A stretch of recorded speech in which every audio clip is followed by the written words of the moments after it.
Hello बच्चों। चलिए प्रश्न पढ़ते हैं। बोला गया है बच्चों प्रश्न में, जल से भरे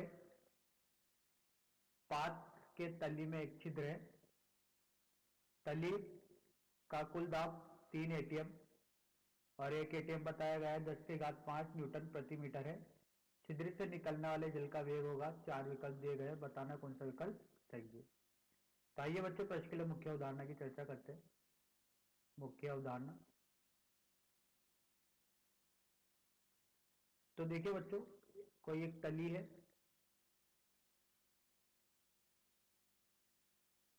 और इस तली में छेद किया गया है बच्चों, यहाँ पर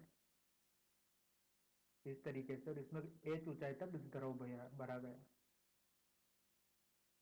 अभी ये क्षेत्र बंद है बच्चों, ये छेद खोला नहीं गया है और इसकी ऊंचाई h है।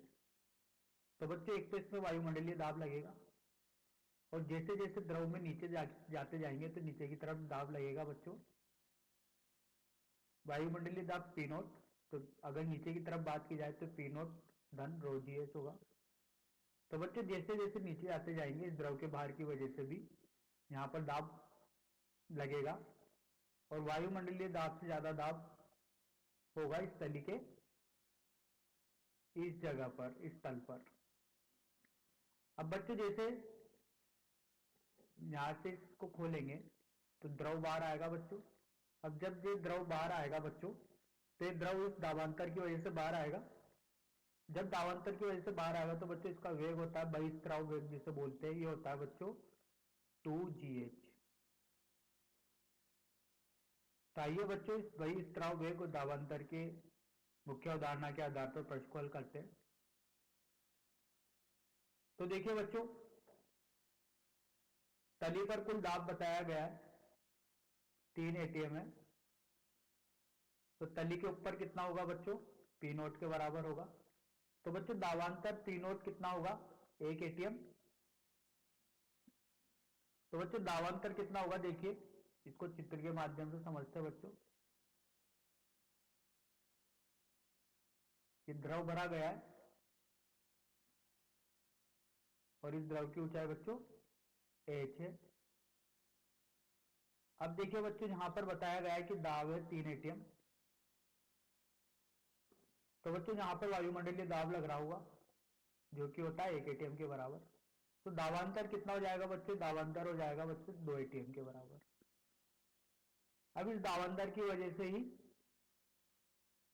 जब यहां पर छिद्र करा जाएगा तो उसकी वजह से बाहर आएगा द्रव और द्रव का वेग होगा बच्चों वर्गमूल 2gh। इसे बहिस्त्राव वेग बोला जाता है बच्चों। तो बच्चों ये वेग होगा वर्गमूल 2 डेल्टा पी बटे रो के। तो देखिए ये कैसे आया बच्चों? तो बच्चों जैसे जानते हो रो बटा होता है द्रव्यमान बटे आयतन। देखिए इसको समझते हैं दूसरे पेन के द्वारा। तो दाब होगा बच्चों m गुणा जी बटे ए के, बल बटा एरिया। तो बच्चों यहां से P बटा रो ये बराबर होगा बच्चों दोनों समीकरण से एम जी बटा ए गुणा वी बटा एम। तो इससे ये कट गया बच्चों। तो P बटा रो किसके बराबर आया बच्चों? जी बटा ए गुणा वी के। तो P बटा रो आया जी बटा ए गुणा वी के। तो बच्चों ये क्या हो जाएगा? P बटा रो किसके बराबर हो जाएगा? देखिए P बटा रो बराबर हो जाएगा, ये आयतन है बच्चों, तो आयतन होगा बच्चों क्षेत्रफल गुणा ऊंचाई। तो क्षेत्रफल गुणा ऊंचाई, क्षेत्रफल से क्षेत्रफल कट गया तो जी एच के बराबर है। तो जी एच की जगह क्या लिखा बच्चों? पी बटा रो। तो बच्चों ये दावांतर ही है पी यहाँ पर, और कुछ नहीं है। तो बच्चों ये समीकरण जो लिखी है अपन ने बहिस्त्राव वेग की, इस समीकरण को बच्चों हल करते हैं और इसका मान रखते हैं। तो v बराबर देखिए क्या होगा? वर्गमूल 2 गुणे 10 की घात 5 बटे 10 की घात 3,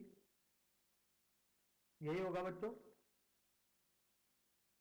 देखिए यहाँ पर किसका मान रखना था, 2। इसी तरीके से दावांतर बच्चों 2 एटीएम आया है और एक एटीएम किसके बराबर है, 10⁵5 न्यूटन मीटर के। तो बच्चों यहाँ पर रखा 2 × 10⁵5 और बच्चों घनत्व, द्रव का घनत्व जल भरा गया है तो इसका घनत्व होता है बच्चों 1000 किलोग्राम प्रति मीटर घन के। तो बच्चों ये हल करने पर आएगा वर्गमूल 400 मीटर प्रति सेकेंड। तो बच्चों यही अविकल्प पहला विकल्प सही होगा। आशा करता हूँ आपको यह समझ में आया होगा। धन्यवाद।